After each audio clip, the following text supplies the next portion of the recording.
हरिशंकर जोशी साहब आपको सबसे अंत पे इसलिए बुलवाते हैं कि आप इतना मीठा बोलते हैं कि फिर बाकी लोगों का कोई सुनेगा ही नहीं। तो आपको मैं इसलिए सबसे अंत में कराता हूं कि आपका सब लोग, हम तीनों लोग इंतजार भी करते हैं कि भाई अब हरिशंकर जी बोलेंगे तो आप लोगों को नहीं, मैं इसको मजाक में नहीं, पूरी सीरियसनेस के साथ कह रहा हूं। मैं बाकी लोगों से पूछ लूं, आप जब एक बार बोल देंगे तो। अब मुझे एक चीज ये बताइए कि कांग्रेस के ऊपर मैं पहले एक बात कह दूं सर, आपने कहा है उसके बाद दूसरी चीज पर चलेंगे। ऐसा होता है कि मुझे मतलब अनिंद्रा की बहुत शिकायत रहती है। मेरे को रात में अखबार में नौकरी की है तो 2-3 बजे तक प्रेस से आना, सिटी एडिशन छोड़ देना, फिर कहीं गप्पे मारने बैठ जाना। तो अभी क्या है कि मुझे नींद तब आती है जब मैं रात में रेडियो चला देता हूँ, गाने बजते रहते हैं और मैं सो जाता हूँ, या फिर मैं टेलीविजन चैनल चलाकर छोड़ देता हूँ या कुछ भी चलाकर छोड़ देता हूँ और उसको सुनते सुनते नींद आ जाती है। तो अभी क्या हुआ सर के अब 1 घंटे 45 मिनट से मैं बैठा हुआ सुन रहा था। तो अब अगर मुझे बोलते बोलते नींद आए तो मुझे क्षमा कर दीजिएगा, मेरा कोई दोष नहीं है सर इसमें। ठीक है, आप सोते सोते भी जो बोलेंगे वो हम लोगों को अच्छा लगेगा। ऐसा है कि ये कांग्रेस के ऊपर एक ये दबाव है, ये कहा जा रहा है, बीजेपी की तरफ से बयान भी आ गए हैं कि देखा देखा कांग्रेस डर गई और इसीलिए आम आदमी पार्टी के साथ वो कर रही है। कांग्रेस को पता लग गया कि वो अकेले बूते पे जीत नहीं सकती है।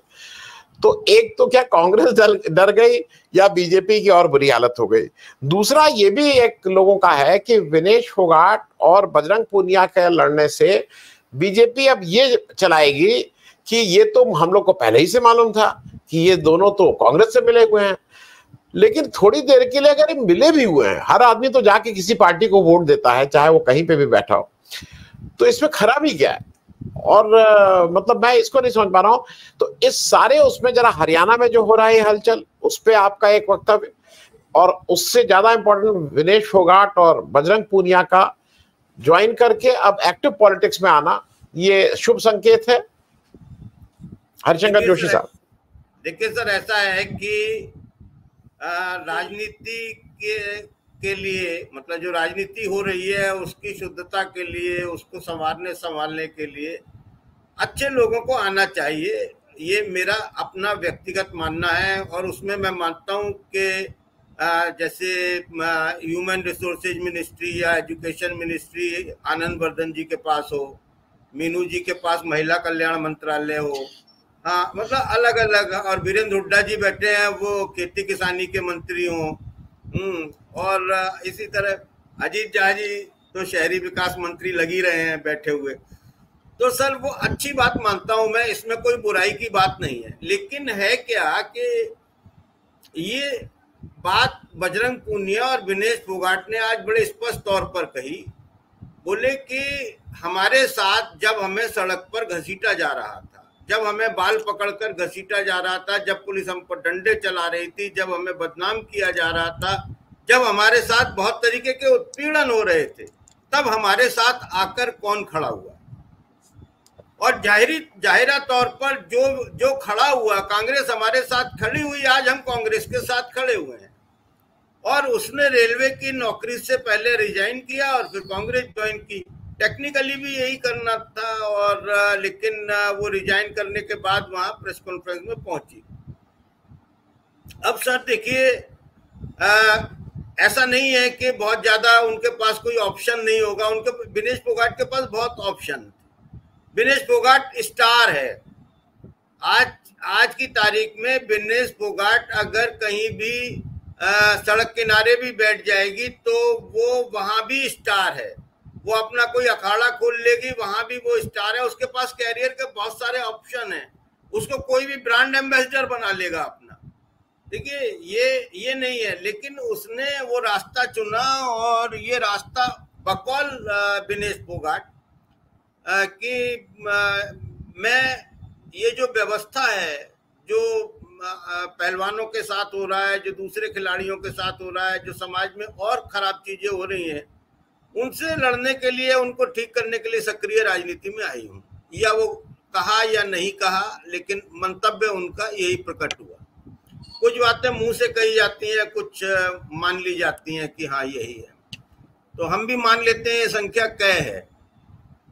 तो विनेश फोगाट के आने के बाद जैसा कि होना था, अपने अंगोछे से ब्रजभूषण जो है वो एक बैठक में आंखें पोंछते हुए और फूट फूट कर रोते हुए नजर आए। अब मुझे एक बात समझ में नहीं आई, मैंने कभी सर मेरे बहुत सारे मित्र हैं जो राजपूत हैं, ठाकुर हैं, मैंने सब काम देखा, लेकिन उन्हें रोते हुए कभी फूट फूट कर नहीं देखा। तो एक बार जरा सर आप पुष्टि कर दीजिएगा, चेक वेक करा लीजिएगा वो, लेकिन हाँ फूट फूट कर रोए सर, और पूरा उन्होंने प्रहसन किया और कहा। अच्छा, ये रोना चाहिए था उन्हें उस दिन जिस दिन उनसे गलती हो गई थी, जिस दिन उन्होंने कोई ऐसा कृत्य किया था जो स्त्री का अपमान था। या चलो हो गया यार, एक पुरुष है, किसी ने गलती कर दी, तो उसके बाद अगर फूट फूट कर रोना था तो उस दिन रोना था ना उनसे कि आत्मग्लानि में कि मुझसे गलती हो गई,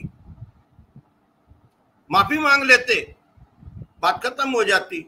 लेकिन सर माफी कैसे मांगे, इतना बड़ा हाथ है राजनीति में।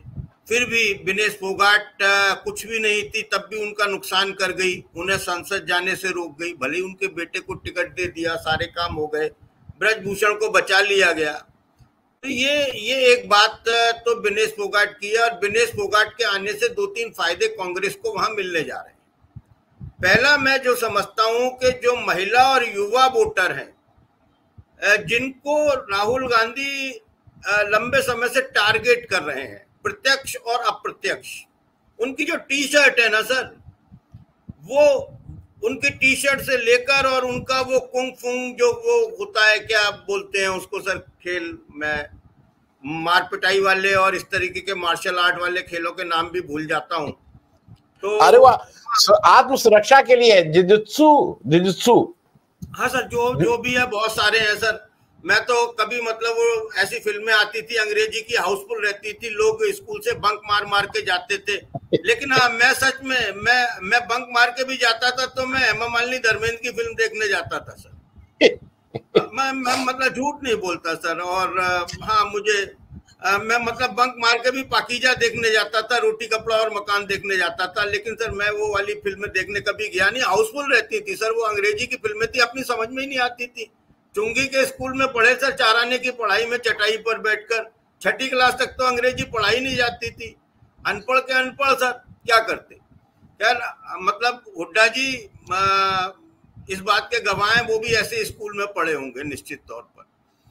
तो सर वहां महिला और युवा वोटरों का जो रुझान है वो कांग्रेस की तरफ बढ़ेगा विनेश फोगाट और बजरंग पूनिया के ज्वाइन करने के बाद। ये एक सबसे बड़ा फायदा वहां होगा। दूसरा फायदा होगा कि जो किसान हैं, पूनिया जो है और विनेश फोगाट खासतौर से किसान परिवार से ताल्लुक रखते हैं और इनके खापों से बहुत मधुर संबंध है, सबके साथ मिलते जुलते हैं और इनके बहुत व्यक्तिगत संबंध है। हालांकि कुछ खापों के चौधरी नाराज भी दिखाई दिए। हुड्डा साहब से लास्ट में जरूर पूछिएगा कि जो लोग नाराज हैं विनेश फोगाट के कांग्रेस में जाने से, वो क्यों नाराज हैं। और दूसरा सवाल वीरेंद्र हुड्डा जी से ये भी सर आप जरूर पूछिएगा कि ये जो अपने बड़े हुड्डा साहब हैं, हरियाणा के भावी मुख्यमंत्री, मान लीजिए सर हैं ही, तो वो भी कुछ खपा खपा से हैं, वो क्यों नाराज हैं, कह रहे हैं कि वो भी दूसरी पार्टी बना के जाएंगे, तो उस पार्टी में वीरेंद्र हुड्डा शामिल होंगे या नहीं होंगे, ये महत्वपूर्ण है सर। इससे पता चलेगा, एक चावल सर आप टेस्ट कर लीजिए तो आपको पता चलेगा कि मतलब हांडी के सारे चावल पक गए हैं या नहीं पक गए। तो इस तरह की बहुत सारी भ्रांतियां चल रही हैं। ये 2 फायदे मुझे फौरी तौर पर विनेश फोगाट के दिखते हैं। इसमें महिला और युवा वोटर वाला फायदा बहुत जबरदस्त है, और इसके लिए कोई भी बीजेपी का आईटी सेल प्रपंच कर ले या कोई भी कर ले, उसका कोई लाभ उनको मिलने वाला नहीं है। इस वक्त हरियाणा में अगर मतलब साक्षात ईश्वर आए और वो भाजपा के मतलब अपना कमल लगा लें, तो पब्लिक की स्थिति है कि वो उन्हें भी नकार देगी, वो नहीं सुनेगी। वहां इस वक्त दो चीजें चल रही हैं। एक, किसान अपनी अस्मिता की लड़ाई लड़ रहा है, अपने हकों की लड़ाई लड़ रहा है, अपने ऊपर अत्याचारों की लड़ाई लड़ रहा है, आत्मसम्मान की लड़ाई लड़ रहा है।